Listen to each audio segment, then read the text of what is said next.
Perfect. So I am hoping के बहुत सारे लोग जो डीआईएलआर से परेशान हैं, we just getting started with the basics of DILR and talking about some basic foundational elements. In the session yesterday, we had talked a little bit about how to start DILR, what are some of the key components to begin with, and what are some of the sub varieties and what's the approach on sub varieties. How are we going to go about it? Okay, I'm hoping that part is absolutely clear. Let's move ahead. कल वाले session के अंदर हमने कल एक interesting meme देखा था, आज भी हमने एक इंटरेस्टिंग मीम देख लिया। ठीक है, ऐसा बहुत सारे लोगों ने किया होगा। ठीक है, including all of us have done it, कि बढ़िया 10-15 मिनट 20 मिनट डीआईएलआर में घूम रहे हैं, घुमा भी रहे हैं। ठीक है, लग भी रहा है कि कुछ ना कुछ हो जाएगा। उसके बाद फाइनली ठीक है, गई भैंस पानी में, है ना। एंड उसके बाद फिर हम छोड़ के दूसरे सेट के साथ यही करते हैं। Correct. So what is very important in DILR is practicing all the sub varieties properly. So you have to know, when to take the turns, when to, actually pick up a set and when to leave that set. वो तभी होगा। DILR के अंदर एक important element होता है which is DILR set selection। ठीक है, अगर कितने लोगों ने जो लास्ट सीजन किया है उनको पता होगा DILR set selection is a very important part inside DILR। अगर वो आपने सही तरीके से कर लिया तो आपको डेफिनेटली अच्छा स्कोर मिल जाएगा डीआईएलआर में। बट उसके लिए आपको सारे सब वैरायटीज प्रॉपरली लगाने पड़ेंगे। That is the key requirement there. ठीक है, practice not just quantity but the variety also properly. अब आगे चलते हैं। कल वाले सेशन के अंदर हमने कुछ फाउंडेशनल बेसिक क्वेश्चंस उठाए थे, जहां पे हमने बात करी थी ए एम एम के बारे में कल। ठीक है, और उसके अलावा हमने थोड़ी सी बात करी थी लास्ट में रेशियो कंपैरिजन के बारे में। I am hoping that we are all absolutely clear about these two components. तो आज कहानी में हम चलेंगे, थोड़े से और बेसिक सेट्स सॉल्व करेंगे। Are you guys ready? Everybody तैयार? एक बार फटाफट चैट में कंफर्म करो। तो कुछ और बेसिक सेट्स की तरफ आज चलेंगे। हमने कल थोड़ा फाउंडेशनल एलिमेंट्स ज्यादा देखा, आज वाले के अंदर थोड़े बेसिक पजल्स उठाएंगे और उनको सॉल्व करने की कोशिश करेंगे। टू बिगिन विथ हमें किस टाइप के प्रॉब्लम सॉल्व करने चाहिए? अगर मान लो मैं डीआईएलआर में I am just getting started, ठीक है, तो what are the kind of sets that I should start solving?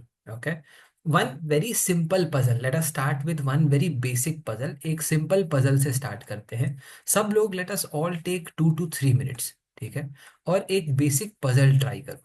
ठीक है, अगर तुम्हारा दिमाग ठिकाने पे है तो ये प्रॉब्लम तुमसे सॉल्व हो जाएगा। अगेन, प्रॉब्लम सिर्फ हो जाना काफी नहीं है, बट प्रॉब्लम सॉल्व करते हुए किन किन चीजों का हमें ध्यान रखना है वो हम इस बेसिक प्रॉब्लम से सीखेंगे और कुछ और क्वेश्चंस के अंदर अप्लाई करेंगे। ठीक है, let us all try this. एक बेसिक पजल है, सब लोग एक बार ट्राई करो। फिर हम समझेंगे कि what are the dos and don'ts of solving a DILR set, कैसे अप्रोच करना चाहिए, कैसे स्टार्ट करना चाहिए, and what are the key components of solving DILR. एक बार ट्राई करो, फिर मिल के सॉल्व करते हैं।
ऑल राइट, चलो इसको एक बार ट्राई करते हैं। सबसे पहले we are not just trying to solve this problem, right? We are only trying to understand as to how do we approach a problem. Okay, I am sure सब लोगों ने डीआईएलआर के सेट्स उठाए होंगे इसके पहले।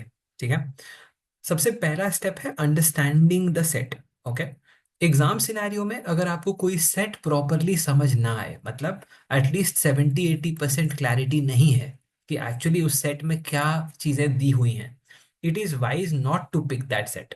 जब आप सॉल्व भी कर रहे हो सेक्शनल्स के अंदर, मॉक्स के अंदर, या फिर कभी भी आप एक सेट सॉल्व कर रहे हो, तो आपको कोई सेट उठाने से पहले आपको you should have ascertained that you get at least 70-80% of what the problem is about। ठीक है, कई बार ऐसा होता है कि वी आर एब्सोल्युटली क्लूलेस, फिर भी हम सॉल्व करने की कोशिश कर रहे हैं। कितने लोग करते हैं ऐसा कि एकदम कोई आइडिया नहीं है, बिल्कुल आइडिया ही नहीं है कि क्या क्वेश्चन में पूछ रहा है, but we are just trying to force fit something, it is not going to work. Okay, so that is number one, understanding what's the problem about, what is it asking, etc etc, that is number one। okay, second problem, maximum लोग जहां पे problem face करते हैं वो है problem number, या वो आपका नंबर टू। ठीक है, number two is structure. Structure मतलब कि अगर फॉर एग्जांपल एक कोई सर्टेन वैरायटी है, सब वैरायटी है, उसके अंदर हम क्या स्ट्रक्चर लेके हम उसको करना चाहिए। जैसे हम अगर फॉर एग्जांपल लेट्स से कोई प्रॉब्लम देखें, जैसे इस वाले में भी देखेंगे, तो इस वाले में क्या स्ट्रक्चर लेना चाहिए वो आपको पहले पर्टिकुलरली प्रॉपरली समझ लेना जरूरी है, and only then can you move into execution. एक इंटरेस्टिंग बात आपको बताता हूं, अगर मैं कैट के सेट्स के बारे में बात करूं, कैट के अंदर एक्चुअली आपका more than 90% people, greater than 90% people are not even till stage 1 और स्टेज 2। मैक्सिमम लोग स्टेज 1 स्टेज 2 ही नहीं पहुंचते हैं सेट में, तीसरा वाला तो छोड़ दो। ठीक है, उनको कोई आइडिया ही नहीं है कि प्रॉब्लम समझा कि नहीं समझा, एंड प्रॉब्लम स्ट्रक्चर कर पाया कि नहीं। मतलब have I, at least thought of an appropriate way of starting the problem, and getting the problem in a certain perspective, or the getting the problem documented in the right manner। okay, and then finally third element है execution/problem solving। okay, while you are understanding the problem, ठीक है, initially क्या होगा कि आप सिर्फ understand करेंगे। जब आप इवॉल्व होने लग जाएंगे तो आपका नंबर 1 और नंबर 2 मर्ज होने लगेगा। मर्ज होने लगेगा मतलब जब आप डीआईएलआर अच्छा सॉल्व करने लगते हैं तो आपका अंडरस्टैंडिंग और स्ट्रक्चरिंग साथ साथ में चलने लगता है। जब ये दोनों स्टेप को आप मर्ज करते हो तो आपका टाइम टेकन टू सॉल्व और ज्यादा रिड्यूस हो जाता है। ठीक है, in a typical DILR set, okay, which is let's say a medium level set which should be solved in let's say 8 minutes, आपका जो जनरल स्प्लिट होना चाहिए वो होना चाहिए 3 minutes एंड 5 minutes, और 2 minutes एंड 6 minutes। अगर ये चीज आपका 10 मिनट हो जाता है, इन दैट केस आपका 3 to 4 minutes, and here you will have 6 to 7 minutes। That's the general split of the time dedicated for execution or problem solving part vis-a-vis understanding and structuring। अच्छा, एक और interesting stat ये है जो काफी सारे students के ऊपर हमने लास्ट सीजन के मॉक्स के अंदर देखा था, that was again a lot of people were spending तुम्हारा एक मीडियम सेट में करीब करीब 5 से मतलब 6 से 7 minute only in understanding and structuring, उसके बाद 6 से 7 मिनट 8 मिनट सॉल्विंग में। तो ये पूरा का पूरा प्रॉब्लम को कहाँ ले जाता है, 15 मिनट तक ले जाता है, which is not very efficient. तो अगर आपका मीडियम लेवल का सेट 15 मिनट पे चला जा रहा है, then it is a problem, because ये 15 मिनट कैट में जाके क्या हो जाएगा, 18 मिनट हो जाएगा या 20 मिनट हो जाएगा। क्यों? क्योंकि स्ट्रेस भी रहता है ना, प्रेशर रहता है, एंग्जाइटी रहती है, दिखाई देने लगता है कि भाई मर्सिडीज लेना है, ठीक है, घर खरीदना है, जो भी है, ठीक है, वो सारी चीजें सामने आने लग जाती हैं, पूरा एक्सपेक्टेशन का पहाड़ खुल जाता है वहां पे। So then everything gets aggravated. So the idea is कि अंडरस्टैंडिंग स्ट्रक्चरिंग, तो जब आप प्रॉब्लम सॉल्व कर रहे हो, ठीक है, तो what you should always check is कि कितना टाइम आपको अंडरस्टैंडिंग एंड स्ट्रक्चरिंग में लगा। उसको अगर आप ऑप्टिमाइज करोगे तो आपको प्रॉब्लम सॉल्विंग के लिए जो टाइम है वो ज्यादा मिलेगा। ठीक है, सो दैट इज वाई जो आपके अंडरस्टैंडिंग एवरी वैरायटीज, सारे सब वैरायटीज अगर आप सॉल्व कर लोगे तो आपका नंबर 1 और नंबर 2 एकदम सॉर्टेड हो जाएगा। नंबर वन, नंबर टू अगर सॉर्टेड हो जाएगा, अगर मैं ये वाला काम 1 से 2 मिनट में करने लग जाऊं, तो मेरे पास इसके लिए आराम से 6 से 7 मिनट बचेगा, विच इज अप्रोप्रिएट। और अगर फॉर एग्जांपल ये वाला थोड़ा सा सिचुएशन खराब होने की वजह से, मौसम खराब होने की वजह से अगर फॉर एग्जांपल 8-9 मिनट भी ले लिया, तो भी मेरा सेट 10 मिनट में हो जाता है, विच इज नॉट बैड। ठीक है, which is not bad. And it's a good start.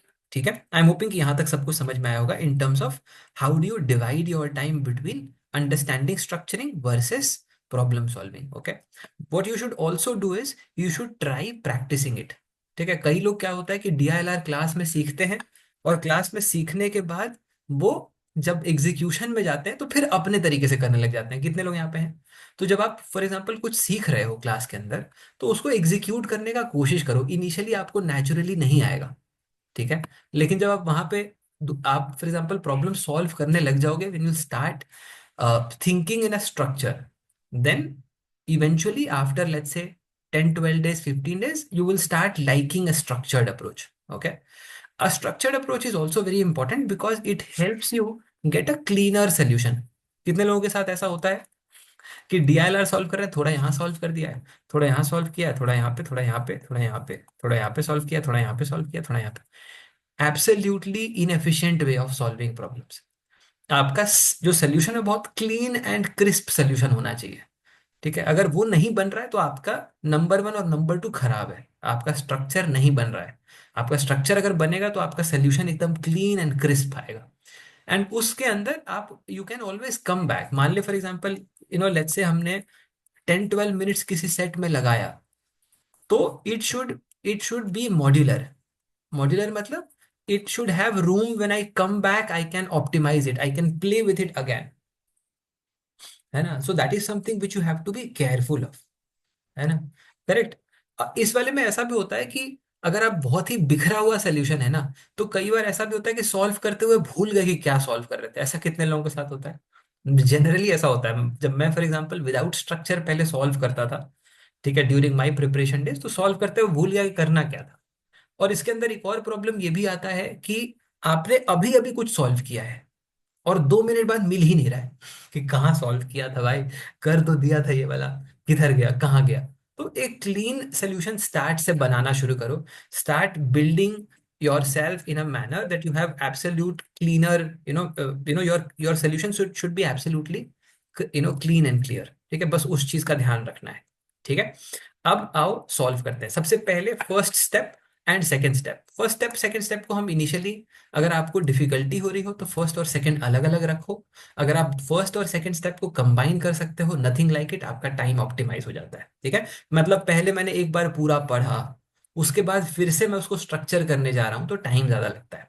ठीक है, अगर साथ में कर दें तो टाइम ऑप्टिमाइज होगा, पर उसके लिए आपको ऑब्वियसली प्रैक्टिस करनी पड़ेगी। चलो, तो इस वाले के अंदर पहला दूसरा स्टेप साथ में एग्जीक्यूट करेंगे। Let's have a look at it. देखो, the board of is searching for a new coach, shortlisted 5 people. Okay, each of them is a different country, and each of them is coaching the team of a different country. तो basically 5 लोग हैं, अलग अलग country से हैं और अलग अलग कंट्रीज को कोच कर रहे हैं। ठीक है, और उसके बाद ये दिया हुआ है कि भाई इसमें कुछ कुछ कंडीशंस है, और मोटा मोटा अपने को ये समझ में आ गया कि इनको आपस में मैच करना है। कितने लोगों को प्रॉब्लम समझ में आया? This is the first step which is understanding. कितने लोगों को क्लियर हुआ? तो पहला स्टेप क्या है? प्रॉब्लम पढ़ा और समझ लिया कि मोटा मोटा करना क्या है इस प्रॉब्लम में। ये हो गया step number one. Step number two is now structuring it. Structure कैसे करेंगे? देखो, यहाँ पे आपके पास कितने वेरिएबल्स हैं? How many variables do you have? If you actually think about it, you have 3 variables. ठीक है, 3 वेरिएबल्स हैं। कौन से वेरिएबल्स हैं? नेम, सेकेंड वेरिएबल है जिस कंट्री को बिलोंग करते हैं, एंड थर्ड जिस कंट्री को कोच कर रहे हैं। 3 वेरिएबल्स हैं। ठीक है, टिपिकली अगर 3 वेरिएबल्स में तुम खेल रहे हो तो प्रॉब्लम तुम्हारा आसान होगा। ठीक है, अगर तुम्हारा बेसिक पजल है, 3 वेरिएबल्स हैं, तो you are generally then looking at an easy problem. So this one is an easy problem, इसमें ज्यादा टाइम नहीं लगना चाहिए। तो अब आपको स्ट्रक्चर करना शुरू करना है। ठीक है, अच्छा, अब मुझे ये बताओ कि जो 3 वेरिएबल्स हैं उसमें सबसे पहले तुम्हारा जो सबसे पहला और सबसे प्रोमिनेंट वेरिएबल होगा वो कौन सा होगा? कितने लोग यहाँ पे एसक्यूएल पढ़ चुके हैं? कोई है एसक्यूएल पढ़ा है? ठीक है, बहुत लोगों का बहुत ये हो गया कि अरे भाई अब एसक्यूएल पूछेगा क्या, अब डीआईएलआर पढ़ने के लिए मैं एसक्यूएल पढ़ने जाऊं? ठीक, बट एनीवेज बाकी लोग बताओ, एसक्यूएल पढ़ा है कोई इधर? स्ट्रक्चर्ड क्वेरी लैंग्वेज पढ़ा है? कोई तो पढ़ा होगा, ऐसा ऐसा कैसा कोई नहीं पढ़ा SQL? Anybody has studied SQL? ठीक है। एसक्यूएल में एक प्राइमरी की होता है ना, कितने लोग जानते हैं प्राइमरी की के बारे में? वर्ड ऑफ प्राइमरी की,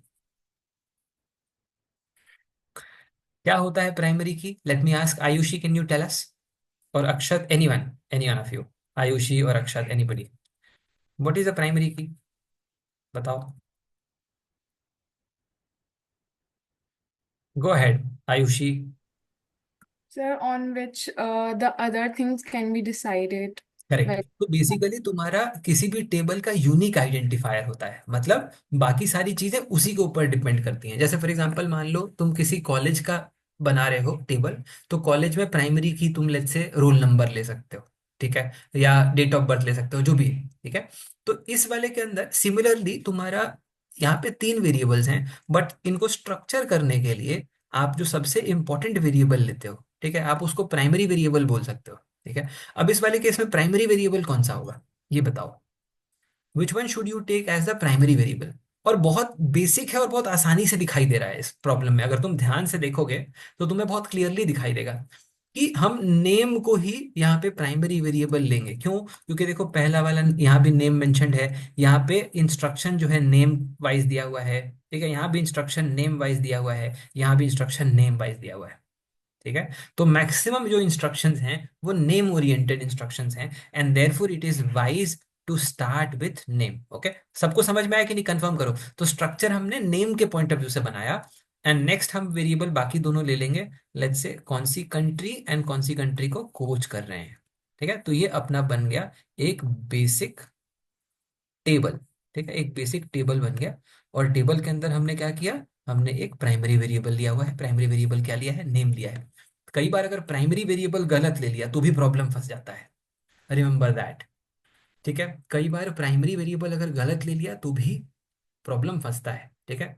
इन अनदर ग्रुप मैंने एक प्रॉब्लम दिखाया था विच वॉज फ्रॉम फ्रेंड्स। कितने लोगों ने वो वाला सेशन अटेंड किया है? जितने लोगों ने नहीं करा है कोई बात नहीं, वो जो आपका जो सेट है वो मैं वापस से I will be doing for all of you, so that's not a problem. But एक सेट मैंने कराया था फ्रेंड्स वाला, कितने लोगों ने वो सेट देखा था? फ्रेंड्स थे, उसके अंदर तुम्हारा जूही, रेचल, ये सब लोग थे। उसके अंदर हमने उसके अंदर हमने नेम से स्टार्ट नहीं किया था। डू यू रिमेंबर दैट और नॉट? कुछ लोगों ने वो सेशन अटेंड किया, जितने लोगों ने नहीं करा है कोई बात नहीं, वी विल रिपीट इट, वो आपके बूस्टर वाले में आएगा, ठीक है। उसमें हमने उसमें हमने नेम से नहीं स्ट्रक्चर किया था, करेक्ट। तो प्राइमरी वेरिएबल को बहुत ध्यान से आपको लेना पड़ेगा, इट्स वेरी इंपॉर्टेंट। अगर प्राइमरी वेरिएबल कई बार गलत ले लिया तो वही छोटा सा प्रॉब्लम घमासान बन जाएगा, बड़ा बन जाएगा। अब देखो, इसको ट्राई करते हैं सॉल्व करने का। तो जो आपके जो लोग हैं उनका नाम सबसे पहले ले लेते हैं, यहाँ पे क्या क्या नाम है देखो। So we have Anshuman, we have Buchanan, we have John, Whatmore and Chappell. हो गया, बन गया। अब आगे चलो। For any person, each of his three particulars, name of the country from which he is and name of country that he is coaching at starts with a different letter। ठीक है, ये कैट का बड़ा favourite statement है। बड़े सारे cat के questions में तुम्हें मिल जाएगा। उस कैट के अंदर जैसे क्वांट्स में होता है ना, AMGM, ठीक है, AMGM वाला क्वेश्चन हो गया, या फिर प्रोडक्ट कॉन्स्टेंसी हो गया, वैसे ही DILR के अंदर ये वाला जो इनपुट है ना, ये बहुत जगह तुम्हें देखने को मिलेगा। बेसिकली क्या कह रहा है कि आप अगर फॉर एग्जांपल लेट्स से किसी इंसान का नाम ए से है, तो वो जिस कंट्री से है वो भी ए से नहीं स्टार्ट होगा। या अगर किसी का नाम ए से स्टार्ट होता है, तो जिस कंट्री को कोच कर रहा है वो भी ए से स्टार्ट नहीं होगा। अगर कोई कंट्री है, कोई ए, फॉर एग्जांपल मान लो ये कंट्री बी से है, जिसका नाम बी से चालू होता है, तो वो बी वाली कंट्री को कोच नहीं करेगा। ये वाला इंस्ट्रक्शन कितने लोगों को क्लियर हुआ? एक बार फटाफट चैट में कंफर्म करो। क्लियर हो गया? डन।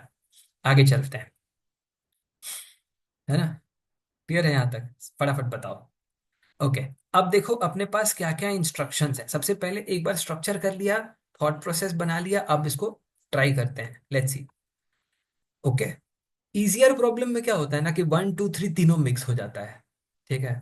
अब देखो यहाँ पे क्या है कि वॉटमोर इज कोचिंग ऑस्ट्रेलिया, तो Whatmore is coaching Australia, okay, and John is from neither Australia nor Pakistan, ठीक है। तो वॉटमोर इज कोचिंग ऑस्ट्रेलिया, तो यहाँ ऑस्ट्रेलिया ले लेते हैं, ये वाला पार्ट हो गया। John is neither from Australia nor Pakistan, इसको रिजर्व रखते हैं, बाद में देखेंगे, बिकॉज ये तो नेगेटिव स्टेटमेंट है, इससे आप एफर्मेटिव बहुत ज्यादा डिराइव अभी नहीं कर सकते हो। आगे चलते हैं। Buchanan is not coaching China, Buchanan is not coaching China, तो चाइना के ऊपर बार लगा दिया हमने। ये कितने लोगों को समझ में आया? अपना कन्वेंशन स्टार्ट से फिक्स रखने का। Is that part clear to everybody? तो कन्वेंशंस को स्टार्ट से फिक्स रखो, ऐसा नहीं कि हर बार बदल देते हैं। कि मेरा एक फ्रेंड है, वो वो ऐसे करता है, I have a friend who does it like this, ऐसे ऐसे कर देता है। या कुछ होते हैं ना सीरियल किलर इंस्टिंक्ट वाले लोग, ठीक है, तो वो ऐसे लिख के काट देते हैं, फिर काम खत्म, आदमी खत्म, काट दिया, वैसे नहीं। तो जो भी तुम्हारा कन्वेंशन है, कीप इट फिक्स्ड। ठीक है, अपना कन्वेंशन फिक्स करो कि अगर नॉट वाला है तो मैं इसी तरीके से रिप्रेजेंट करूंगा, आई ऑलवेज डू दिस। ठीक है, अगर नॉट है तो मैं बार से रिप्रेजेंट करता हूं अपना कन्वेंशन। कंफ्यूज नहीं, लास्ट तक एग्जाम में अपने कन्वेंशंस चेंज नहीं करते रहना है कि एग्जाम में जाके डिसाइड कर रहे हैं कि ये वाला कन्वेंशन ठीक रहेगा, फिर तुम भूल गया कि एक्चुअली वो क्या कन्वेंशन था, पूरा प्रॉब्लम गया खत्म। इजी प्रॉब्लम भी है, ठीक है। आगे चलते हैं। तो Buchanan is not coaching China and the person who is coaching Bermuda is from Canada. ठीक है, ओके, यहां तक समझ में आया? अरित्रा बोल रही है अगर नेम फिक्स के अलावा किया तो अप्रोच गलत है। अरित्रा अप्रोच गलत नहीं है, बट जब ये तो इजी प्रॉब्लम है, जब प्रॉब्लम मॉडरेट या डिफिकल्ट जाएगा तो टाइम टेकन ज्यादा हो जाएगा। और ऐसा भी हो सकता है कि सॉल्व ना हो, मतलब उस गिवन ड्यूरेशन में हो जाएगा दूसरे वेरिएबल से भी, लेकिन टाइम टेकिंग होगा, एफिशिएंट नहीं होगा। आगे चलते हैं, यहां तक सही है? आओ आगे चलें, देखो। अब यहाँ पे अपने को क्या दिया हुआ है कि person who is coaching Bermuda is from Canada. तो कनाडा और बर्मुडा का एक कॉम्बिनेशन है। ओके, कनाडा बर्मुडा का एक कॉम्बिनेशन दिया हुआ है। Okay, Anshuman is neither from Canada nor from Pakistan. Anshuman Canada से नहीं है, पाकिस्तान से नहीं है। ओके, अच्छा, अब देखो कनाडा और बर्मुडा वाला कॉम्बिनेशन हम कहाँ डाल सकते हैं? यहाँ डाल सकते हैं क्या आखिरी वाले में? तुम खाली यस नो बताते चलो। Can I put it here in the last row? Can I put it yes और नो? फटाफट बताओ। नहीं डाल सकते, क्यों? क्योंकि सी कॉमन हो जा रहा है। ओके, अच्छा, कनाडा बर्मुडा यहाँ पे डाल सकते हैं? इस वाले में पॉसिबल है, कनाडा बर्मुडा डाल सकते हैं। क्या इस वाले में डाल सकते हैं? बुकानन वाले में? बुकानन वाले में नहीं डाल सकते, बिकॉज बी बी कॉमन हो जाएगा। अच्छा, यहाँ पे डाल सकते हैं ए वाले में? ए वाले में अंशुमन में? अंशुमन में भी नहीं डाल सकते, बिकॉज अंशुमन है ही नहीं कनाडा से, तो कैसे डालेंगे? तो कनाडा और बर्मुडा के लिए तो यही कॉम्बिनेशन पॉसिबल है, तो कनाडा बर्मुडा डाल दिया। सबको समझ में आया कि नहीं? फटाफट चैट में कंफर्म करो। एक और इंस्ट्रक्शन अपने को दिया है, person from Pakistan is coaching Bangladesh. तो पाकिस्तान पाकिस्तान और बांग्लादेश का भी एक अपने को यहाँ पे कॉम्बिनेशन दिया हुआ है। पाकिस्तान बांग्लादेश वाला हम कहाँ कहाँ पे डाल सकते हैं? देखो, अंशुमन जो है वो पाकिस्तान से नहीं है, तो यहाँ नहीं डाल सकते। पाकिस्तान और बांग्लादेश है, बांग्लादेश का बी इसके साथ कॉमन हो जाएगा, तो यहाँ नहीं डाल सकते, ये तो ऑलरेडी टेकन है, यहाँ तो ऑलरेडी ऑस्ट्रेलिया आ चुका है। तो पाकिस्तान और बांग्लादेश यही डाल पाएंगे। अब यहाँ पे देखो, चाइना डाल नहीं सकते। चाइना अगर यहाँ नहीं डाल सकते, तो चाइना क्या करेंगे, ऊपर यहाँ डाल देंगे और यहाँ पे डाल देंगे वेल्स। सबको समझ में आया कि नहीं? कंफर्म कर दो एक बार फटाफट चैट में। तो कौन सी कंट्री को खोज कर रहा है वो तो अपने को समझ में आ गया, और ये वाला हमने एकदम प्रॉपरली फिल कर दिया। क्लियर हुआ? एक बार फटाफट चैट में कंफर्म करो। अब देखो, वॉटमोर जो है वो ऑस्ट्रेलिया को कोच कर नहीं सकता है, वॉटमोर ऑस्ट्रेलिया से हो नहीं सकता है, बिकॉज ऑस्ट्रेलिया को कोच कर रहा है। अंशुमन ऑस्ट्रेलिया से हो नहीं सकता है, बिकॉज ए से स्टार्ट होता है। तो ऑस्ट्रेलिया से हो सकता है सिर्फ बुकानन, तो बुकानन को ऑस्ट्रेलिया डाल दिया। अच्छा, अब एक बार इंस्ट्रक्शंस देखो और बताओ कोई और इंस्ट्रक्शन मेरे पास बचा हुआ है? Do I have any other information left? अपने पास जो भी दिया है सब यूटिलाइज कर चुके हैं। Now I do not have any other information to find out the remaining two. और वो क्या बचा हुआ है? इंडिया और जापान। तो हम ये करेंगे कि इंडिया यहाँ पे लेंगे तो जापान यहाँ आ जाएगा, और यहाँ पे अगर जापान लेंगे तो यहाँ इंडिया आ जाएगा। तो आपके दो पॉसिबिलिटीज बन जाएंगे। Okay, one important thing to always remember is कि ऐसा हो सकता है कि आपके पास क्वेश्चन में सारे के सारे इंस्ट्रक्शंस नहीं दिए हुए हैं और प्रॉब्लम जो है वो एकदम पूरा कंप्लीटली सॉल्व नहीं होगा। So do not freight about it. बहुत सारे लोग क्या करते हैं कि जब तक उनका प्रॉब्लम पूरा सॉल्व नहीं होगा ना, वो छोड़ेगा ही नहीं उसको। अरे भाई, क्वेश्चन देख ले। ऐसा भी हो सकता है कि वो प्रॉब्लम के अंदर पूरा इंफॉर्मेशन है ही नहीं। अब जैसे इस वाले के अंदर इंडिया जापान और जापान इंडिया वाला जो एलिमेंट है वो कोई नहीं सॉल्व कर सकता है, इन्फॉर्मेशन ही नहीं है, तो कैसे सॉल्व करेगा? And therefore what you should really remember is that do not sort of penalise your self कि नहीं नहीं, जब तक तोड़ेगा नहीं तब तक छोड़ेगा नहीं, ये नहीं होना चाहिए। ठीक है, वो नहीं होना चाहिए। ऐसा हो सकता है कि आपके पास इंफॉर्मेशन की कमी है, पूरा सॉल्व नहीं होगा। उसी बेसिस पे फिर आपको आंसर करना है। कई बार क्वेश्चन में भी इनपुट्स दिया होता है। है ना? क्लियर है? तो ये वाला आई एम होपिंग कि समझ में आया होगा। अब देखो इस वाले क्वेश्चन का आंसर क्या है, what more is from which country, बताओ भाई। तो what more is from which country, Japan भी हो सकता है, इंडिया भी हो सकता है, आंसर इज के नॉट बी डिटरमिन्ड। जब यूनिक आंसर नहीं है तो आंसर हो जाएगा के नॉट बी डिटरमिन्ड। अगर टीटा में आता है ये वाला क्वेश्चन तो क्या इनपुट करते हैं हम लोग? टीटा होता है type in the answer, for the people who are new to this. TITA होता है टाइप इन द आंसर। तो ऐसा सिचुएशन अगर टीटा में बनता है तो क्या एंटर कराते हैं? जीरो एंटर कराते हैं। सबको समझ में आया कि नहीं? कंफर्म करो एक बार फटाफट चैट में।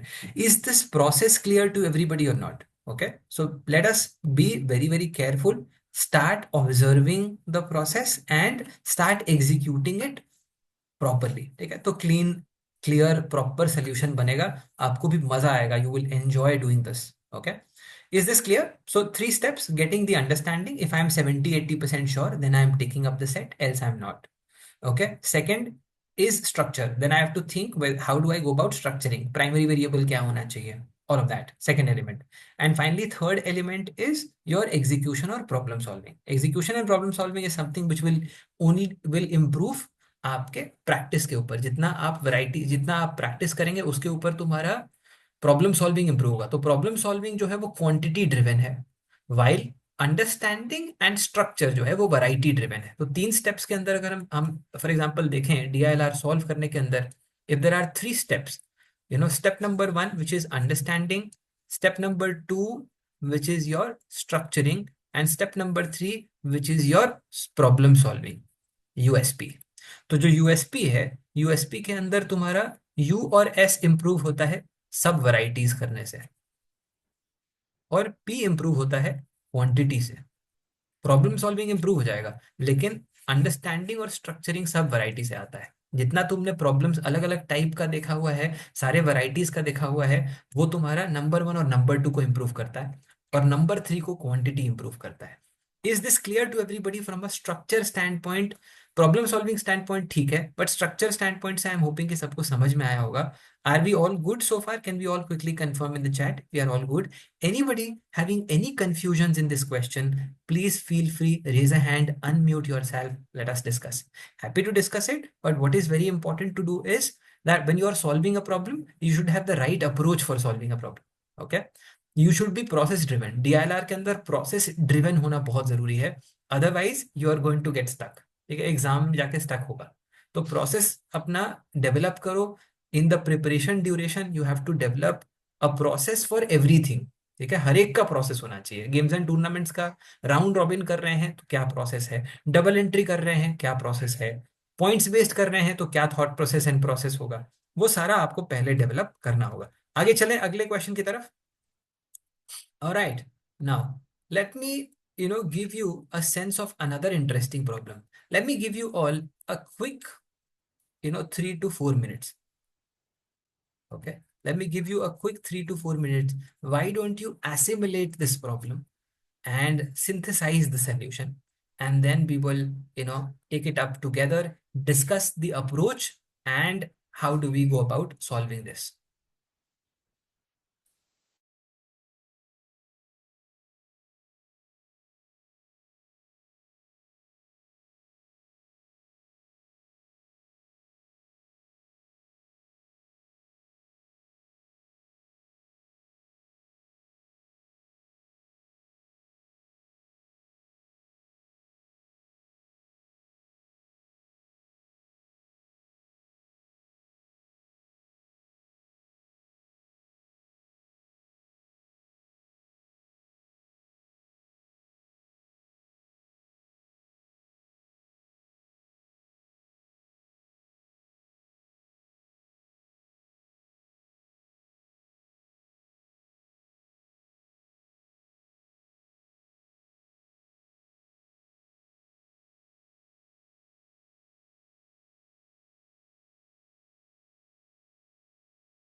ऑलराइट, आई एम होपिंग कि सब लोगों ने एक बार इसको ट्राई कर लिया है। चल देखें, let's see how do we go about this.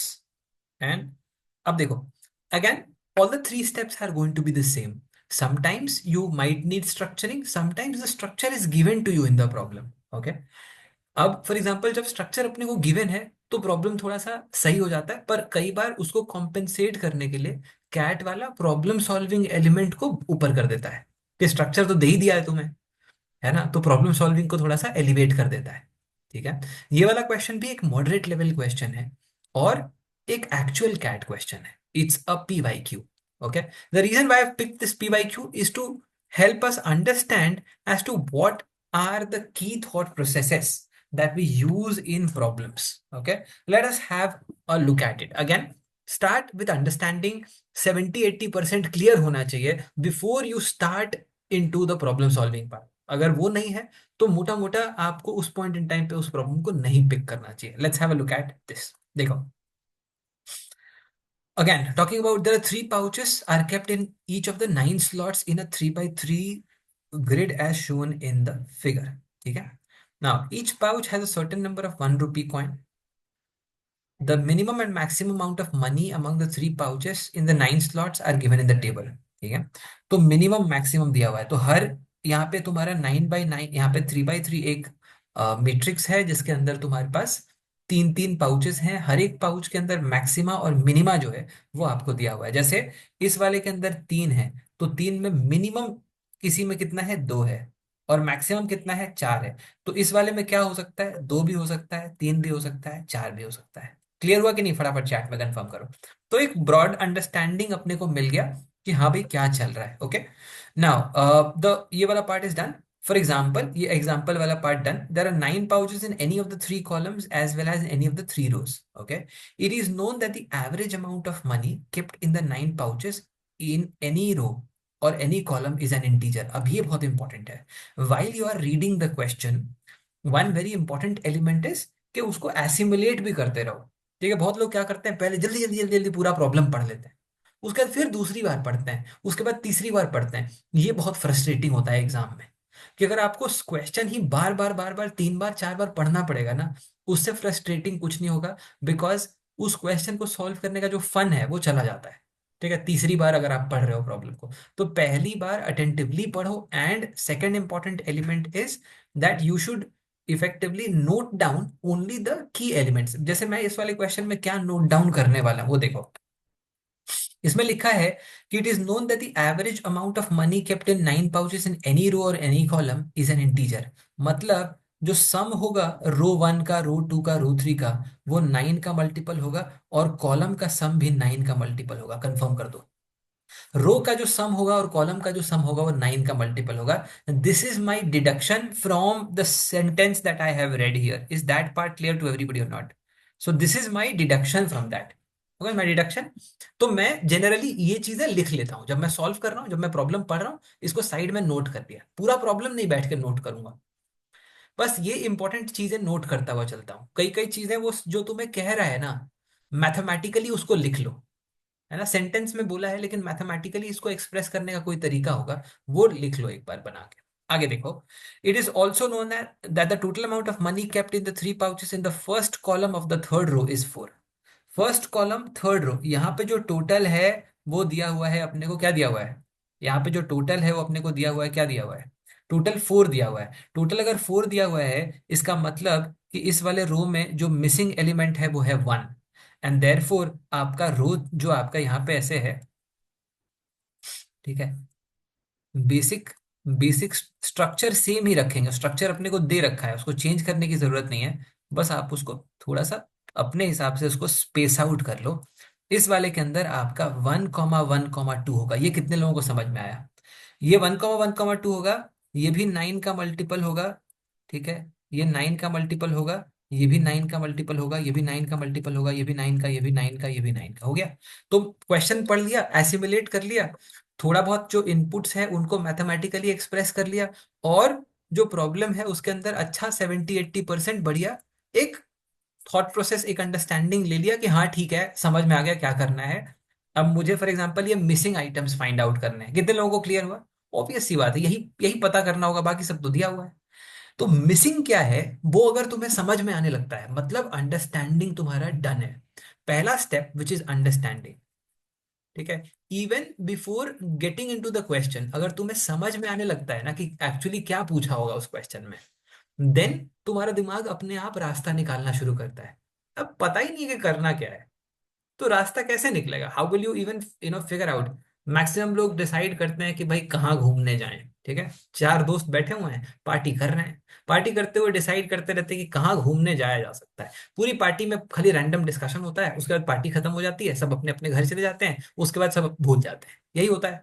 कितने तुमने प्लान बनाए होंगे, ऑनेस्टली मेरे को सच्ची सच्ची बताओ। दोस्तों के साथ बैठ के मतलब हर दिन प्लान ही बनाते रहते हैं कि यार भाई यहाँ भी जा सकते हैं क्या, वहां भी जा सकते हैं क्या, चल गोवा चलते हैं। गोवा तो मतलब it's like the best plan, ठीक है। अगर तुम्हें खाली प्लानिंग करनी है तो Goa is the best place.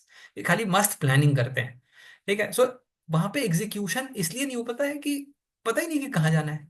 अगर आपको ये डिसाइडेड हो जाए कि भाई मेरे को मनाली जाना है, तब प्लान ठीक बन जाएगा। लेकिन पता ही नहीं कि कहाँ जाना है, तब कुछ नहीं होगा, nothing can happen. So therefore, the entire objective of problem understanding, which is the first step, is to find out what is missing in that problem.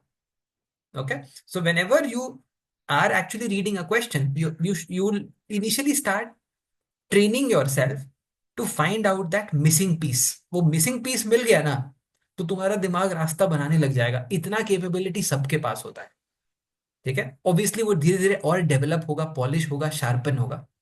Okay, but if I do not know कि भाई क्या missing है, तो फिर actually आपको रास्ता दिखाई नहीं देगा। यू विल नॉट नो कि एक्चुअली क्या स्टेप लेना है। एंड देयर फोर मैक्सिमम लोगों के केस में क्या होता है ना कि अरे करना क्या है, पहला स्टेप क्या लेना है, वही नहीं पता होता। अब यहाँ पे अपने को पता है, आओ देखते हैं। Let's have a look at this. अब ये तो अपने को मालूम पड़ गया, ठीक है। अच्छा, कुछ और इंटरेस्टिंग पीसेस है जो सीधा सीधा दिखाई दे रहा है। यहाँ पे मिनिमम भी वन है, मैक्सिमम भी वन है, तो वन वन वन ही होगा ना। कंफर्म कर दो एक बार फटाफट चैट में, ऑब्वियस सी बात है, ठीक है। और क्या क्या चीजें हो सकती हैं, वॉट एल्स इज पॉसिबल। देखो, अब देख यहाँ पे अपने पास वन वन टू है, यहाँ पे टू है, डैश है, फोर है, यहाँ पे थ्री है, डैश है, फाइव है।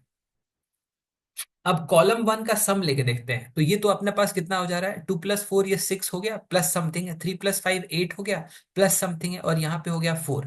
ये तीनों मिला के हो जा रहा है six plus eight plus four मतलब एटीन। एटीन हो गया। अब नौ का अगला मल्टीपल बताओ। नाइन का अगला मल्टीपल क्या होगा, एटीन तो हो ही नहीं सकता, बाकी दोनों जीरो जीरो थोड़ी ले लेंगे। तो नौ का अगला मल्टीपल है ट्वेंटी सेवन। अब बाकी दोनों नंबर मिला के नौ करना है। बाकी दोनों नंबर मिला के अठारह तो नहीं कर सकते ना, थर्टी सिक्स तक तो नहीं जाएगा, तो ट्वेंटी सेवन तक ही जाएगा। ट्वेंटी सेवन तक ही जाएगा, इसका मतलब बाकी दोनों नंबर्स मिला के नाइन होने चाहिए। बाकी दोनों नंबर मिला के नाइन कैसे होगा भाई, देखो यहाँ पे तीन लोगों तो यहाँ छह लेना पड़ेगा, विच इज नॉट पॉसिबल। यहाँ पे दो ले लोगे तो यहाँ सात लेना पड़ेगा, नॉट पॉसिबल। तो क्या करें, यहाँ पे अगर चार लेंगे और यहाँ पे अगर पांच लेंगे तो पॉसिबल होगा, और ये ओनली पॉसिबिलिटी है, देख लो। सही बात है कि नहीं, कंफर्म करो। एक ही पॉसिबिलिटी है ये, और कोई पॉसिबिलिटी है ही नहीं यहाँ पे। यस और नो बोल फटाफट चैट में, कितने लोगों को समझ में आया। एक बार क्लियर कट हाँ ना बता दो फटाफट। प्रॉब्लम समझ में आ गया, स्ट्रक्चर पहले से दिया हुआ है, ठीक है। क्लियर है यहाँ तक, कंफर्म करो एक बार फटाफट बताओ। और इतना तुम्हारा क्वेश्चन पूछो बिंदास, अनम्यूट करो पूछो, ठीक है। हो सकता है और लोगों को भी क्लैरिटी मिल जाए। बताओ भाई पॉटर भाई, बताओ। नॉर्मली इंसानों की तरह, मतलब ह्यूमन रेंज में, देखो एक बैट वाला रेंज होता है, ठीक है। वो रेंज में नहीं सुन पाता हूँ। Humans hello. ह्यूमंस। हाँ बताओ। हाँ सर, वो नाइन का लॉजिक, नाइन का मल्टीपल वाला रो एंड कॉलम का वो लॉजिक थोड़ा एक्सटेंड। बोल रहा है कि हर एक, जो फॉर एग्जांपल तुम्हारा जो एवरेज है ना, average amount of money kept in the nine pouches is an integer. Now number, nine units का एवरेज क्या होगा, इंटीजर है। ये सारे के सारे नंबर्स, ये सारे के सारे नंबर्स का एवरेज अगर लोगे तो बोल रहा है इंटीजर आ रहा है। अगर एवरेज इंटीजर है तो सम क्या हो जाएगा, एवरेज क्या होता है, सम बाई क्वांटिटी भाई। नाइन। तो सम होगा आपका नाइन इंटू एवरेज होगा ना। तो बेसिकली सम क्या होगा, नाइन का मल्टीपल हो गया, क्योंकि एवरेज क्या है, इंटीजर है। ओ अच्छा, हाँ हाँ। समझ में आया मुझे लगा पॉटर भाई। थ्री बॉक्सेस है इसलिए थ्री का मल्टीपल होना चाहिए। अरे भाई क्वेश्चन ध्यान से पढ़ो। इसीलिए अंडरस्टैंडिंग बहुत इंपॉर्टेंट है, मैक्सिमम लोग वहीं फंसते हैं। अंडरस्टैंडिंग तुम्हारा ठीक है ना, अगर तुम्हें प्रॉब्लम पढ़ के ये समझ में आ रहा है कि भाई मिसिंग पीस क्या है, तो तुम्हारा खेल बहुत जल्दी सेट हो जाएगा डीआईएलआर में। अगर तुम्हें प्रॉब्लम पड़ के समझ में आने लगा है ना कि क्या मिसिंग है, तो इसका मतलब तुम बहुत करीब हो डीआईएलआर में एपिक लेवल पे पहुंचने पे। ओके, अस्तित्व गो अहेड। सर आपने कहा इसमें जैसे 244 और 355 आपने डिराइव किया तो यही पॉसिबिलिटी है।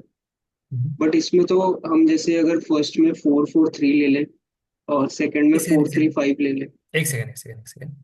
यहाँ पे 4 की जगह क्या ले ले? अ, इधर ठीक है, 2 की जगह 4 ले लें। कहाँ पे 2 की जगह पे?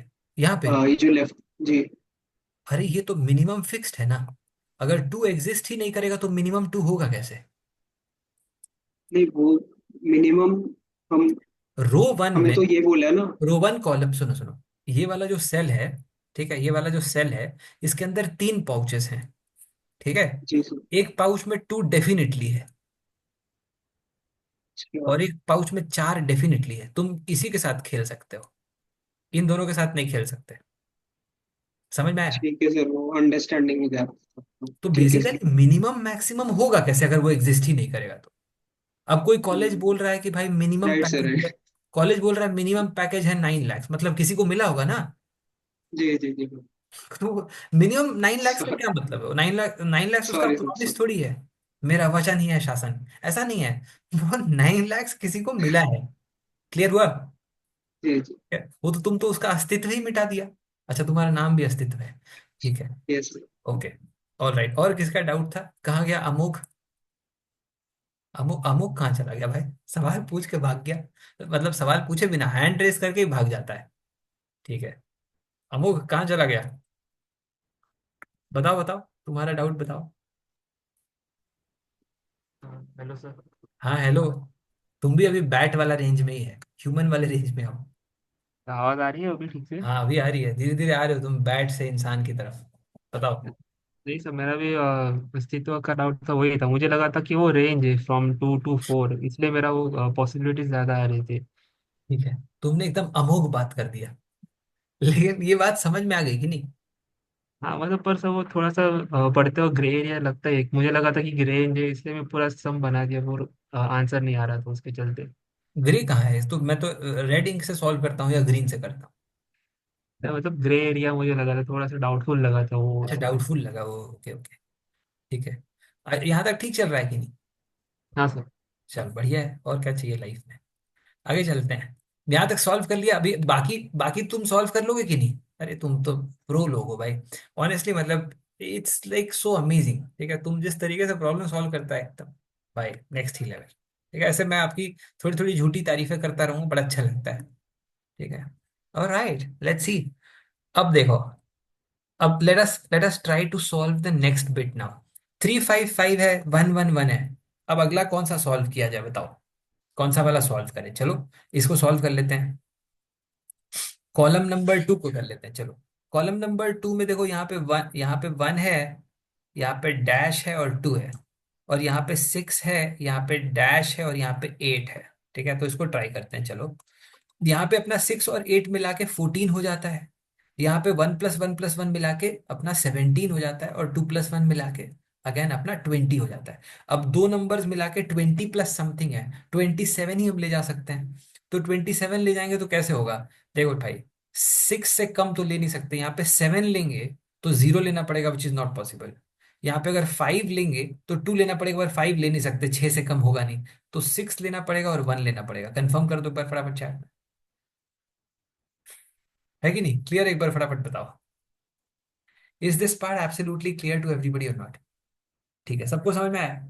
सिमिलरली तुम्हारे बाकी भी सॉल्व हो जाएंगे बड़ी ही आसानी से। अब देखो, इसका टोटल बताओ फटाफट कितना आया? 2+4+4 मतलब 10 हो गया। यहाँ पे 6+6+8 मतलब अपना 20 हो गया, तो 10+20 हो गया। यहाँ पे 1 है, डैश है, 3 है, ये मिला के कितना हो जा रहा है? 34 हो जा रहा है। ये नंबर क्या होना चाहिए बोल? ऑब्वियस सी बात है कि पूरा मिला के 36 होगा, तो मिसिंग नंबर क्या होगा? 2 होगा। तो बच्चा भी बता देगा। अगेन यहाँ पे देखो, 1+1+2 मतलब 4 हो गया, 1+1+2 मतलब 4 हो गया, 4 और 4 8 हो गया। यहाँ पे 2 हो गया, डैश है, और 5 है, 5+2 7 है, 15 है।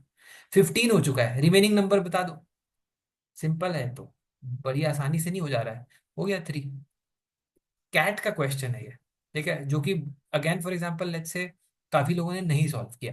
अगेन यहाँ देखो, 3+5+5, 3+5+5 मतलब 13 यहाँ पे बन रहा है, +3 16 यहाँ पे बन जा रहा है, 16 6 and 20, तो ये 26 हो गया, तो 42 बन जा रहा है। अब ये नंबर क्या लेना चाहिए, 42 बन गया। अब ये वाला नंबर क्या लेना चाहिए, अगला देखो मल्टीपल कौन सा ले सकते हैं 9 का, 54 ले सकते हैं, 45 कैसे लेंगे नीलेश, 45 लेगा तो उसमें 3 डालना पड़ेगा, 6 तो मिनिमम है, 6 से कम तो लेंगे नहीं। अगला 54 ही पॉसिबल है, 54 के अलावा क्या 63 भी पॉसिबल है क्या, उसके लिए 21 जाना पड़ेगा। तो ऑब्वियस सी बात है कि यहाँ पे अगर 12 ले लेंगे तो प्रॉब्लम हो जाएगा कंप्लीट। ये हो गया पूरी की पूरी तरीके से solve. Is this clear to everybody or not, एक बार कंफर्म करो। ठीक है, तो जब आप DILR के बूस्टर, जब आप बूस्टर 2 करोगे ना, बूस्टर 2 करोगे, बूस्टर 3 करोगे, तो आपका DILR के अंदर 1.5 लेवल के सेट्स आपके हो जाएंगे। तो बूस्टर 2 बूस्टर 3 आपको अच्छे से करना है। उसके पहले फाउंडेशन लेवल पे बूस्टर 1, आपका DI का बूस्टर 1 और LR का बूस्टर 1 करना है। ठीक है, उसके अलावा DPP सॉल्व करते रहना है। DPP के डाउट सॉल्विंग सेशंस भी साथ साथ में चलते रहेंगे। आज हमने आफ्टरनून में DPP का एक डाउट सॉल्विंग सेशन किया था। वैसे आपके डाउट सॉल्विंग सेशंस DPP का, बूस्टर्स का, जो क्लासरूम के अंदर डिस्कस हो रहा है उन सब का चलता रहेगा। ठीक है, डाउट सॉल्विंग भी साथ में चलेगा, सेशन साथ में चलेंगे, जम के तैयारी करने का। Is this clear to everybody or not. Pooja, इसको इसको बोलते हैं numbers puzzle. Is this clear to everybody or not, इसको बोलते हैं नंबर्स पजल। क्लियर है, आई एम होपिंग कि समझ में आया। नंबर्स पजल, तुम नंबर्स वाले पजल में तुम्हारे सुडोकू वाले टाइप्स भी आ जाते हैं। सुडोकू टाइप्स पता है, सुडोकू होता है ना कि इधर से फॉर एग्जांपल लेट्स से तुम्हारे जो नंबर्स हैं वो रिपीट नहीं करने हैं, वो भी तुम्हारा नंबर पजल के अंदर आता है। ठीक है, तो ये नंबर पजल वाली वैरायटीज है। नंबर पजल के भी तुम्हें क्वेश्चंस काफी मिलेंगे कैट के अंदर।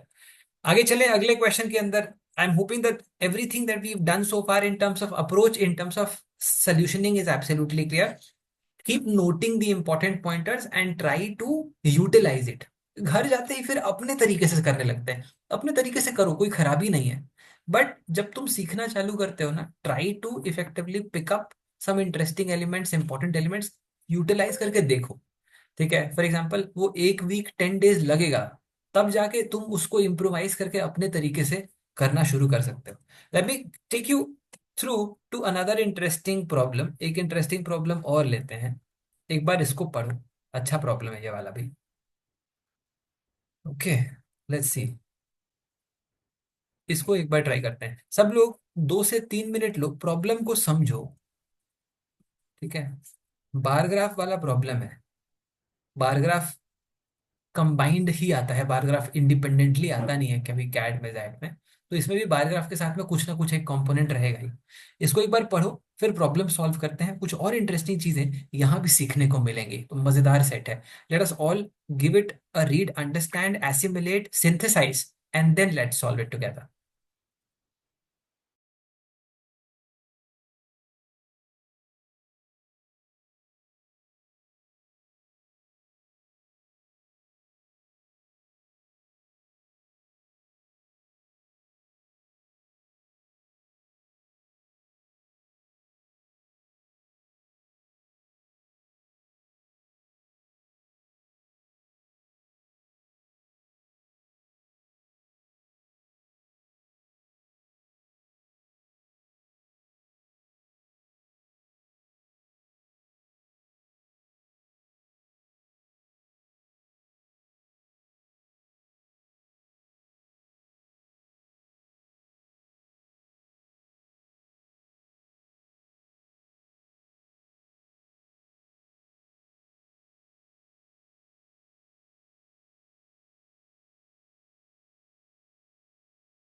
ऑल राइट, चलो इसको देखते हैं दोस्तों. Let us all try to now solve this problem. Let's have a look at it.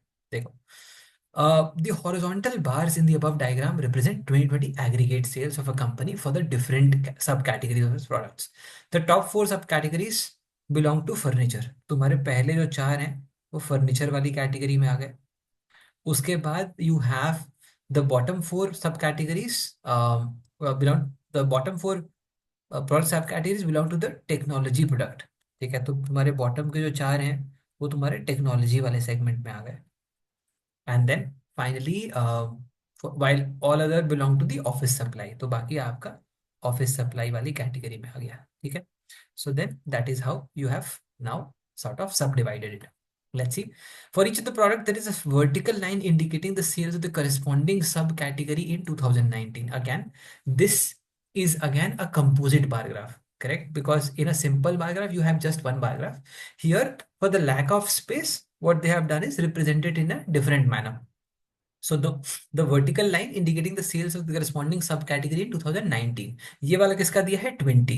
तो अगर फॉर एग्जांपल आपका ये लेट्स से अगर आपका बार जो है बार के बाहर अगर आपका वर्टिकल लाइन है, इसका मतलब उस वाली कैटेगरी में आपने इस साल में लास्ट ईयर के कंपैरिजन में कम सेल्स किया है, एग्रीगेट सेल्स कम है. ठीक है, आई एम होपिंग कि ये सबको समझ में आया होगा. अब चलो आगे चलते हैं. The total sales in 2019 from products in office supplies category is closest to. अब ये वाला तो बहुत सिंपल एंड स्ट्रेट फॉरवर्ड है.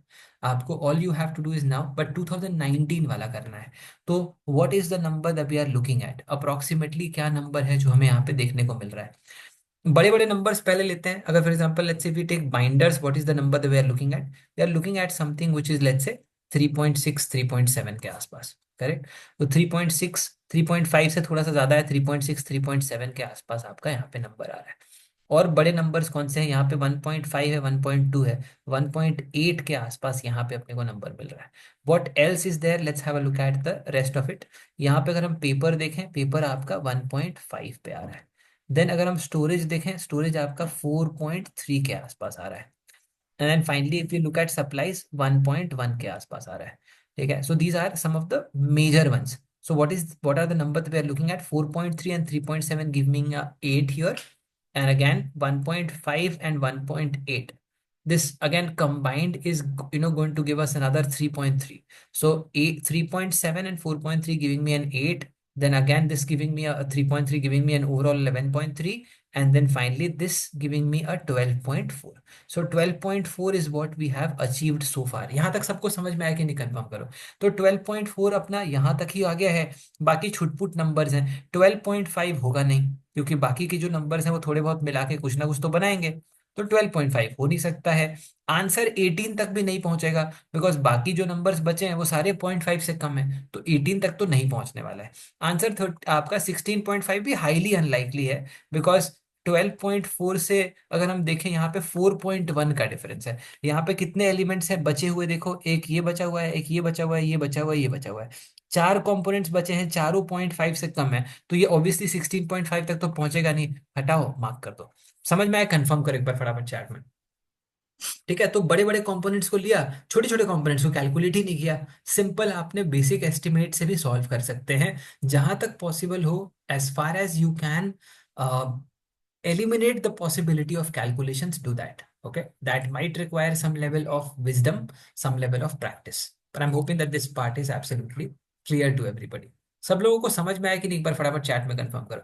वैसे चाहिए तो तुम वेरीफाई भी कर सकते हो, तो चाहिए तो इनको वेरीफाई कर लो. देखो, अब जैसे मान लो फॉर एग्जांपल हम इस वाले को देखें तो 0.5 है. ठीक है, एक कंपोनेंट है, दो कंपोनेंट है, तीन कंपोनेंट है, चार कंपोनेंट है. ये चार कंपोनेंट्स का अगर फॉर एग्जांपल लेट्स से 12.4 से 16.5 ले जाना हो तो 4.1 का जंप होना चाहिए. मतलब एवरेज जंप 1 होना चाहिए. यस नो बोलो फटाफट चैट में. अगर एवरेज जंप तुम्हारा 1 आ रहा है तो ऑब्वियस सी बात है कि सारे के सारे तुम्हारे 1 के करीब होने चाहिए, या कोई ना कोई तो कम से कम 1 से ऊपर होना चाहिए. अगर सारे ही 1 के नीचे हैं, 0.5 के भी इवन नीचे हैं, तो 4.1 का जंप आएगा कैसे? सीधी समझ में आया कि नहीं? कंफर्म करो. Is this now clear to you or not? ठीक है, सो कई बार कैलकुलेशन मिस्टेक हो जाता है, लेकिन आप बेसिक सैनिटी तो देखो. ठीक है ना? कई बार गलत भी कैलकुलेट होता है, पर अगर आप बेसिक सेंस रखोगे तो आपको you will get the right answer. Is this clear to everybody or not? एक बार फटाफट चैट में कंफर्म करेंगे. आगे चलते हैं. Okay, let's have a look at the next one now. The percentage increase in sales in furniture category from 19 to 20 is closest to.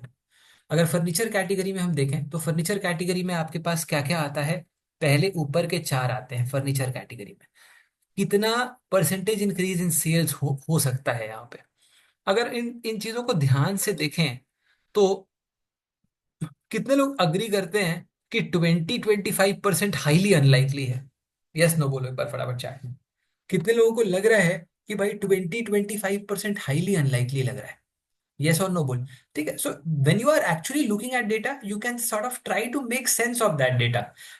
सारे के सारे देख कितने क्लोज हैं. मतलब if you see actually here the this vertical line is very very close to the height of the bar. Similarly here also these are nearly equal. तो भाई यहाँ पे तो कोई वेरिएशन ही नहीं है बहुत ज्यादा. Is this part clear to everybody or not. ठीक है. बहुत सारे लोगों को आंसर अब ऑलरेडी पता है. ठीक है. कितने लोगों को ऑलरेडी आंसर मालूम पड़ गया. देखो तुम्हारे पास अगर फॉर एग्जांपल लेट्स से चेयर्स देखो. ठीक है. चेयर्स देखो. चेयर्स के केस में तुम्हारा टोटल नंबर यहाँ पे ये जो 2019 का नंबर है वो कहाँ पे है 6.2 के आसपास है. और यहाँ पे जो तुम्हारा ओवरऑल नंबर है वो 7 के आसपास है. Is this part clear to everybody. एक बार हाँ ना बता दो फटाफट चैट में. तो ये जो नंबर है तुम्हारा 6.2 से 7 हो रहा है. 6.2 से 7 हो रहा है. इसका बहुत सिंपल मीनिंग है बंधु. क्या मीनिंग है. बहुत सिंपल है कि भाई यहाँ पे अगर हम देखें तो 6.2 से 7 मतलब कितना वेरिएशन हो गया 0.8/6.2 मतलब 8/62. नियरली 1/8. नियरली 1/8. 1/8 से थोड़ा ज्यादा हो जाएगा. 1/8 कितना होता है 12.5% होता है. 12.5% होता है कि नहीं. 12.5% होता है. तो 12.5 से थोड़ा सा ज्यादा हो जाएगा और क्या होगा 13% के आसपास हो जाएगा. और क्या इससे ज्यादा तो कुछ होने वाला नहीं है. तो ये आपको सबसे पहले अप्रोक्सीमेटली मालूम पड़ गया 13% है. अब जो जहां पे सबसे ज्यादा वेरिएशन है जहां पे सबसे ज्यादा चेंज है वही 13% पे है. तो क्या 20 और 25 आंसर हो सकता है क्या. जहां सबसे ज्यादा वेरिएशन है वो 12.5% पे है. तो 20-25 आंसर होगा कैसे. तो चांस ही नहीं है. बेकार में कैलकुलेशन क्यों करना है. आगे चलो. बाकी अगर फॉर एग्जांपल तुम let's say have a look eight book cases. तो बुक केसेस के अंदर तुम्हारा जो नंबर है वो कहाँ पे आ रहा है. ये देखो. ये वाला नंबर अगर हम गौर से देखें where do you have this number. Correct. यहाँ पे ये वाला जो नंबर है ये करीब करीब तुम्हारा 2 के आसपास है. मतलब 1.9 के आसपास है. और ये वाला जो नंबर है तुम्हारा 2.2 के आसपास अप्रोक्सीमेटली. तो 1.9 से 2.2 पे तक जा रहा है. ठीक है. तो कितना वेरिएशन हो गया 0.3 ऑन अ बेस ऑफ 1.9. अब फ्रैक्शन टेबल तुमने किया ही हुआ है तो बता दे.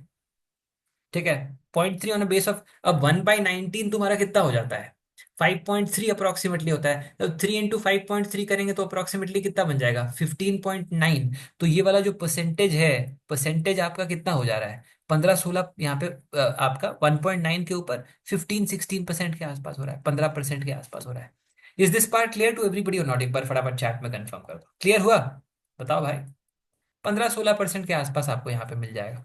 अच्छा. उसके बाद अगर यहाँ देखें यहाँ पे तो नियरली सेम ही है भाई. ठीक है. यहाँ पे तो नियरली सेम ही है. तो आपका यहाँ पे आपका अगर इस वाले को देखें 4.5 पे है और ये वाला 4.4 पे है. तो 0.1/4.4. तो करीब करीब आपका 1/45 है. 1-2% के आसपास है. 2% 1% के आसपास है. यहाँ भी 1% के आसपास है. कुल ये नंबर्स मिला के आपका 1% भी हो नहीं सकता है. तो आंसर ऑप्शन 2 हो जाएगा. समझ में आया कि नहीं. कंफर्म कर दो. फिर नहीं कैलकुलेट किया.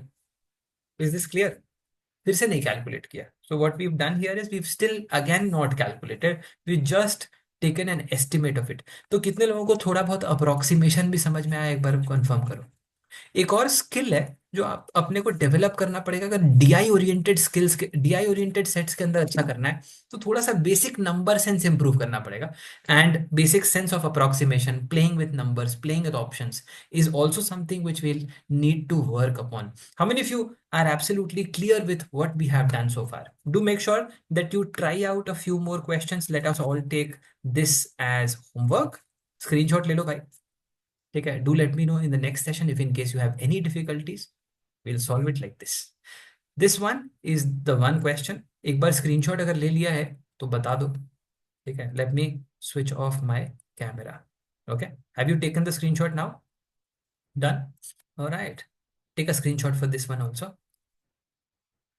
Okay. Homework. Do this. So दोनों सेट्स ट्राई कर लेना. ठीक है.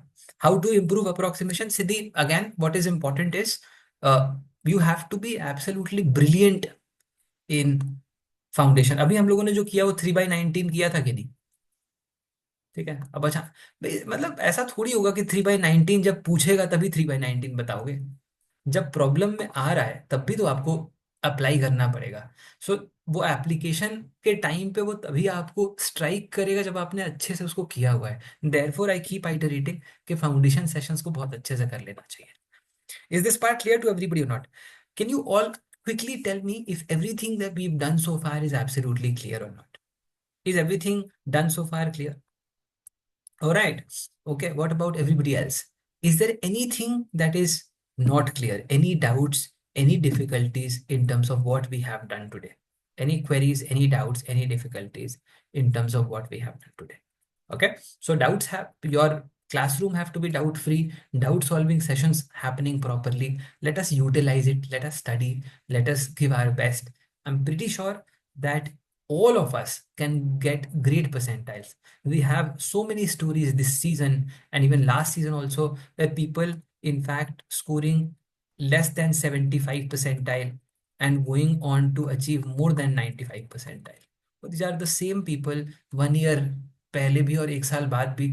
ऑब्वियसली टाइम के साथ थोड़ी मैच्योरिटी जरूर आती है, बट काम करने का तरीका अगर इम्प्रूव होगा, स्ट्रक्चर इम्प्रूव होगा, रिगर अगर इम्प्रूव होगा, तो डेफिनेटली स्कोर भी इम्प्रूव होगा. On that note, I would want to leave you all for tonight and call it a day. Thank you so much everybody for joining in. That was the weekend DILR session for everyone. God bless. It was really lovely interacting with all of you and solving some very amazing problems and discussing the right approaches to go about it. Thank you so much for joining in. God bless you all. See you all then in the next session, in the next week. The week plans are going to be, coming on your groups.